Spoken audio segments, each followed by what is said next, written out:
আজ আমরা হঠাৎ প্ল্যান করলাম উত্তরা আলবেক ইন্টারন্যাশনাল রেস্টুরেন্টে চিকেন খেতে যাব, যেটা নাকি সৌদি আরবের one of the most famous restaurant চিকেনের জন্য। এইটা বাংলাদেশে দুইটা ব্রাঞ্চ আছে, সেটা হচ্ছে গুলশান আর উত্তরাতে। আসসালামু আলাইকুম, কেমন আছেন ভাইয়া অ্যান্ড আপুরা? আমার আজকে হঠাৎ করে হচ্ছে অফিসে অনেক বড় একটা মিটিং থাকার কারণে সন্ধ্যা হয়ে গেছে, কিন্তু বাবা আর ছেলে মিলে একটা প্ল্যান করলো যে তারা নাকি বাইরে ঘুরতে যাবে। আর আমার একটা পছন্দের রেস্টুরেন্ট আছে যেটা আমি যাবো ভাবছিলাম, তারাই সেটা প্ল্যান করে ফেলছে যে তারা যাবে। আর আমি এইদিকে অন দ্য ওয়েতে আমি বাসার দিকে আসতেছি, আর এদিকে জাইন রেডি হয়ে গেছে যে সে বাইরে যাবে, কারণ সে বিকালে সে মাঝে মধ্যেই তার বাবার সাথে ঘুরতে যায়।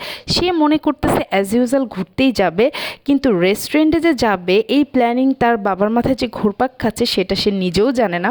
বাবার জুতা নিয়ে সে রেডি, সে বাবাকে বারবার বলতেছে তুমি জুতো পরো, আর এইদিকে তো সে একদম রেডি।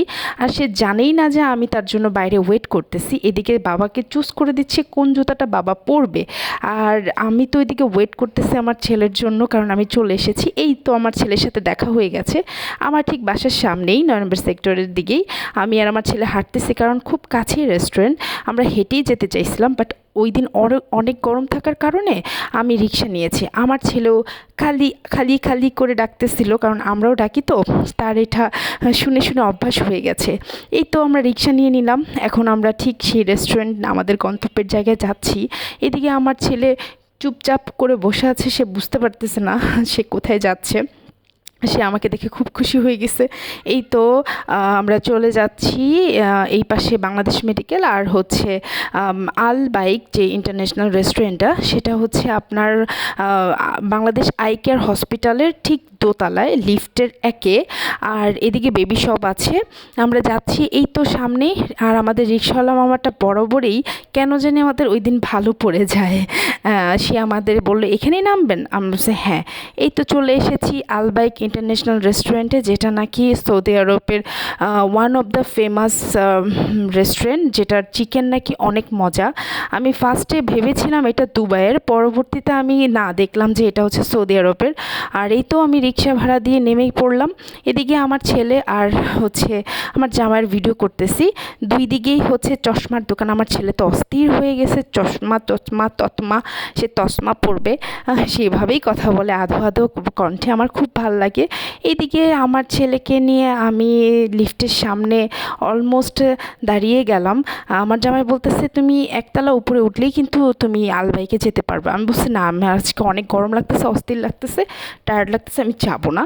আমি এখন রেস্টুরেন্টে যাব হচ্ছে লিফটে করে। এই তো লিফটে আমরা একটু ভিডিও করছিলাম। এই তো চলে এসেছি। আমার ফার্স্টেই ঢুকে যখন আমি একটা আরবির কণ্ঠে আওয়াজ শুনতেছিলাম, আমার এত ভালো লাগতেছে, পরিবেশটা এত সুন্দর। আর এই যে লাল ব্যাকগ্রাউন্ডের হচ্ছে যে আর হোয়াইট আর লাল কম্বিনেশন, যে মানে এত সুন্দর, খুবই সুন্দর রেস্টুরেন্ট, আমার খুবই ভালো লাগছে দেখে। রেড কালার তো আমার খুব পছন্দ, আমার ছেলেরও খুব পছন্দ, যেটা নাকি আমি কি বলবো, আমার খুব ভালো লাগতেছিল। আমি গিয়েই আমি ভাবতেছিলাম আমি কখন ছবি তুলবো। এই তো হঠাৎ করে বাবা আর ছেলের হচ্ছে ভিডিও করতেছি। এদিকে আমার ছেলের পায়ে যে ব্যথা ছিল, ওই ব্যথাটা বাবাকে দেখাচ্ছে। বাবা বলতেছে ঠিক আছে, আমি তোমাকে ফু দিয়ে ঠিক করে দিতেছি। আসলে অ্যাকচুয়ালি ফু দিয়ে ঠিক হবে না, এটাই হচ্ছে সবচেয়ে বড় সত্যি কথা। এইদিকে আমরা মেনু কার্ড নিয়ে নিলাম, দেখছি কোন খাবারটা খাবো। যেহেতু এটা ইন্টারন্যাশনাল একটা ফুড, সো এটার একটু প্রাইসটা এক্সপেন্সিভ, একটু প্রাইসটা বেশি, কিন্তু আমরা তো চিকেন খেতে এসেছি, কারণ এটার চিকেন অনেক মজা, অনেক অনেক ফেমাস একটা চিকেন। আমার ছেলেও দেখতেছে সে মেনু কার্ডে সে কোনটা খাবে, কিন্তু আসলে অ্যাকচুয়ালি ওর তো এখন চুজ করার বয়স হয়নি। আর এদিকে আমিও দেখে নিচ্ছি যে কি অবস্থা, কেমন প্রাইজের মধ্যে আমরা চুজ করলে নিতে পারবো। বাট আমি ভাবছি কোনটা নিব, যেটাই পছন্দ হচ্ছে খুবই এক্সপেন্সিভ। আমি আমার জামাইকে বলতেছি, এদিকে আমাদের একটা প্লেটার পছন্দ হয়ে গেল, আর এইদিকে দেখতেছে আমার জামাই আর কি। আমি আর আমার ছেলে খুব ভালো একটা টাইম স্পেন্ড করতেছিলাম, খুবই খুনসুটি করছিলাম, ও আমাকে আদর করতেছিল, কারণ সারাদিন অফিসে থাকি, ওকে টাইমই দিতে পারি না। এরকম একটা ভালো সময় যে হঠাৎ করে হবে আমি ভাবতেও পারিনি। এই তো বিল দিতে চলে আসলাম, আমাদের খাবার চুজ হয়ে গেছে, বিল পেমেন্ট করে এখন হচ্ছে আমরা খাবারের জন্য ওয়েট করব আর কিছু ছবি টবি তুলব।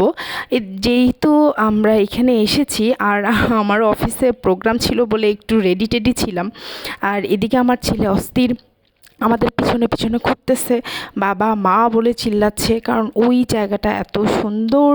এই যে আমরা এই খাবারটা নিয়েছি যেটা ছিল 379 টাকা, ভ্যাট সহ পড়েছে 418 টাকা। এই তো ছবির জন্য অলমোস্ট আমি পোস্ট নিয়ে নিচ্ছি, আমার জামাই ভিডিও করতেছে, ছবিও তুলে দিচ্ছে অনেক সুন্দর সুন্দর। আর আমার ছেলে আমার ব্যাগ কোনটা, তার বাবার মানিব্যাগ কোনটা, আমার হেডফোন কোনটা, তার সব মুখস্থ। সে কারো জিনিস কাউকে দিবে না। তার বাবার মানিব্যাগটা আমি বললাম আমাকে দাও, সে আমাকে দিতে চাচ্ছে না। তারপরও সে বাবা বলল যখন তোমার মাকে দাও, তখন সে আমাকে দিল। সচরাচর সে দিতে চায় না। আর এইদিকে আমি কিছু ছবি তুলবো, বাট আমার ছেলে খুব ডাকাডাকি করতেছিল, মা মা বাবা বাবা, মানে ওর সাথে বসে থাকতে হবে। কিন্তু আমি আসলে নাছোড়বান্দা, আমি ছবি তুলতে অনেক পছন্দ করি। আর আমার ক্যামেরাম্যান আমার জামাই, সে আমাকে ছবি তুলে দিতেও সে পছন্দ করে। হঠাৎ করে চোখে পড়লো কিছু যায় নামাজ, আমি ভাবতেছিলাম এখানে মনে হয় নামাজ পড়া যায়, যেহেতু এটা সৌদি আরব একটা রেস্টুরেন্ট। এদিকে না দেখলাম যে হচ্ছে পেমেন্ট ম্যাট ফর সেল। হ্যাঁ, এখানে মানে এখানে হচ্ছে এটা বিক্রি করা হয়। পরে আমি ওনাদেরকে জিজ্ঞেস করলাম এগুলো কি বিক্রির জন্য? বলছে হ্যাঁ ম্যাম, এগুলো বিক্রি করা হয়, এগুলো সৌদি আরব থেকে ডিরেক্ট তারা নিয়ে আসে। তো আমার দেখে এত ভালো লাগতেছে, কালারটা আমার খুবই পছন্দের, চারটা একই রকম কালার। তাই তাদেরকে বলতেছিলাম যে আর কোনো কি কালার আছে, আমি একটু দেখতে পারি? বলছে ম্যাম এখানেই আছে, যা আছে আমাদের কালারগুলো শেষ। পরে আমি একটু দেখতেছিলাম জায়নামাজগুলো মাশাল্লাহ অনেক অনেক সুন্দর। কারণ কিছুদিন আগেই আমার মামা শ্বশুর সৌদি আরব গিয়েছিলেন হজ করতে, আমার জন্য জায়নামাজ নিয়ে এসেছে দুইটা। তো একটা এরকম কালার ছিল, আরেকটা হচ্ছে ব্লু কালার। তো এই কালারটা দেখে আমার এত ভালো লাগছে, এটা আমি দেখাচ্ছিলাম আমার জামাইকে। কিন্তু দামটা একটু বেশি চাইলো, 4,000 4,500 টাকা, মানে মানে হচ্ছে হ্যাঁ এরকমই বললো। একটু দামটা বেশি মনে হলো, তারপরও ভাল লাগতেছিল, চিন্তা করতেছি নিব কি না। আর এদিকে আমার ছেলে তো মা ডাকতেছে, আমার হেডফোনের 12টা বাজাই দিছে। সে খুবই মজা পাচ্ছে, কারণ প্রত্যেকটা ব্যাকগ্রাউন্ড এত সুন্দর করে সাজানো। আর এদিকে আমি ছবির পোস্ট নিতেছি, ওয়েট করতেছি কখন খাবার আসবে। খুবই সুন্দর রেস্টুরেন্টটা দেখতে, আমার খুবই ভালো লেগেছে। রেস্টুরেন্টের ব্যাকগ্রাউন্ডগুলো খুবই ভালো। আর এই তো আমাদের খাবার চলে আসছে। ওই দিন হচ্ছে অনেক গরম থাকার কারণে আমি বারবার বলতেছিলাম যে আমার পানিটা ঠান্ডা দিতে, বাট হচ্ছে তারা ভুল করে নর্মাল দিয়ে দিছিল। এই তো ফ্রেঞ্চ ফ্রাই, যেটা আমার ছেলের অনেক পছন্দ, একটা বার্ন ছিল, আর হচ্ছে 2টা চিকেন। আমার ছেলে তো সে খুবই খুবই এক্সাইটেড, সে কোনটা খাবে। আমি তাকে বললাম তুমি চুজ করে নাও, তুমি কোনটা খাবা। সে সেই ফ্রেঞ্চ ফ্রাই চুজ করে নিল, যে তার ফ্রেঞ্চ ফ্রাই খুবই পছন্দের। আর ওইটার সাথে একটা সস দিয়েছে, ওহ মাই গড এত মজার সসটা। ওই সসটা দিয়ে আমি আমার ছেলেকে খেতে দিয়েছিলাম। আমিও একটু একটা ফ্রেঞ্চ ফ্রাই চেখে দেখলাম যে কেমন লাগতেছে, কিন্তু আমার ছেলে তো মানে ছেলের কাছ থেকে লুকিয়ে আমি খাইছি, কারণ হচ্ছে ও খেতে দিবে না। তারপর আমি একটু পোস্ট নিলাম আর একটু খাচ্ছি। এদিকে হচ্ছে চিন্তা করলাম না, ওর ফ্রেঞ্চ ফ্রাই শেষ করা যাবে না, ও যদি কান্নাকাটি শুরু করে তাহলে তো আমাদের খাওয়া দাওয়া হবে না। এই ভেবেই হচ্ছে ওকে বললাম যে ঠিক আছে তুমি সস দিয়ে মজা করে খাও। আরেকটা সস বললাম যে ভাইয়া দিয়ে যান, যেহেতু ও দিবে না, ও হচ্ছে একরোখা টাইপের, যেটা সে বলে সেটাই। আর এদিকে ওকে এতবার বলতেছি বাবা বার্ন খাও, চিকেন খাও, সে কিচ্ছু খাবে না, সে শুধু ফ্রেঞ্চ ফ্রাই খাবে। আমি তাকে মানে অনেকবার ট্রাই করেছি চিকেনটা খাওয়ানোর জন্য, বাট সে খাবে না তো খাবে না। সে খুবই মজা করে সস আর হচ্ছে ফ্রেঞ্চ ফ্রাই খাচ্ছে। আমার মানে এই রেস্টুরেন্টে সত্যি কথা চিকেনটা এত মজা, এত অস্থির। এদিকে ওকেও একটু টেস্ট করাচ্ছি যে দেখো ফ্রেঞ্চ ফ্রাইটা কত মজা, এই সস দিয়ে এই বানটা খেতে এত মজা, অসম্ভব লেভেলের মজা। আমি বানটা শুধু এই সসটা দিয়েই খাচ্ছিলাম, কারণ আমার ছেলে বার্ন খাবে না, চিকেন খাবে না, সে শুধু হচ্ছে ফ্রেঞ্চ ফ্রাই খাবে। আর অনেক মজা ছিল, আমার ছেলেকে খাওয়ানোর ট্রাই করছিলাম, সে বলছে খাবে না। আমি অনেকবার এদিক দিয়ে রিক্সা দিয়ে গিয়েছি, আর আমি সবসময় আমার জামাইকে বলতাম জানো আমি আলবাইকে খেতে চাই। তখন আমি ইউটিউবে স্ক্রল করে দেখি যে এটা হচ্ছে দুবাইয়ের মেভি, আমি অত ভালো করে দেখি নেই।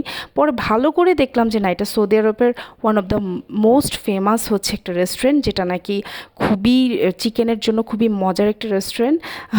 কি বলবো, আমার চিকেনটা ফার্স্ট অফ অল যখনই আমি খুবই গরম ছিল আমি খেতে পারছিলাম না, কারণ আমি গরম জিনিস একদমই খেতে পারি না, একটু ঠান্ডা হলে আমি খাই। এজন্য আমি চা কফি খুবই কম খাই, এই গরম খাবার আমার পছন্দ না। আমার একটু ঠান্ডা হালকা গরম লাইট ঠিক আছে, সেটা ভাল লাগে। আর সসটা অনেক মজা, আমি অলমোস্ট সস খেয়েছি আর হচ্ছে চিকেনটাও খেয়েছি। আর এই যে আমার ছেলে, সে তাকে একদম দিয়ে দিছি, আমরা চিকেন আর বার্ন খেয়ে ফেলছি, একটু বার্ন ওর জন্য রাখছি। এই যে ও এখন ফ্রেঞ্চ ফ্রাই মজা করে খাচ্ছে। এতক্ষণ খাওয়া দাওয়া করলো, ও সসটা এখন খেয়ে জানি কেন মনে হচ্ছে যে একটু টকটক, কিন্তু একটু টকটক ভাব ছিল, সসটা অনেক মজার ছিল। আমার ছেলে খাচ্ছে আর আমাদের বারবার দিতে চাচ্ছে কিন্তু দিবে না, ওই যে দেখেন কেমন করতেছে। ও হচ্ছে বাইরে বের হলে এখন এত খুশি হয়, ও তো অনেক ছোট ছিল তখন ওকে নিয়ে বের হলে ও জাস্ট তাকায় তাকায় থাকতো, আর এখন সে মাসাল্লাহ বড় হয়ে গেছে, সে এখন কিছু খেতে পারে রেস্টুরেন্টে গেলে। আমার এটা খুব ভালো লাগে। এই যে খাওয়া দাওয়া শেষ, ওর বাবাকে বলতেছে আমাকে হাত ধুয়ে দাও, এই অভ্যাসটা আমি করছি। এই অভ্যাসটা তার খুবই পছন্দের, খুবই পছন্দের। সে এখন হাত ধুবে প্লাস হচ্ছে টিস্যু দিয়ে হাতটা মুছবে, এটা হচ্ছে তার একদম, এই যে হাত টিস্যু দিয়ে মুছতেছে। আর আমি ওকে ছোটোবেলা থেকেই শিখাইছি যে কোনো ময়লা, ওর প্যাম্পাস টিস্যু ওর ডাস্টবিনে গিয়ে ফেলে দেয়, ওকে বললেই ও ছোটোবেলা থেকে এটা করতো। এই যে ওকে এখন বলার সাথে সাথে ডাস্টবিনে সে টিস্যুটা ফেলে দিল। তারপর ওর বাবার সাথে হাঁটতেছে। আর এই দিকে হচ্ছে আমি হাঁটতেছি, আমি ভাবতেছি আর কোথায় ছবি তোলা যায়, কারণ আমাদের খাওয়া দাওয়া শেষ হয়ে গেছে। এদিকে হাঁটতে হাঁটতেই আমার চোখে পড়লো যে আমি দূর থেকে ভাবতেছিলাম এটা মেবি কোনো টোস্ট হবে, বাট কাছে গিয়ে দেখি যে না, এটা হচ্ছে পটেটো চিপস নাসোস টাইপের। খুবই প্রাইস 199, মানে ভ্যাট সহ 200 টাকার উপরে পড়বে।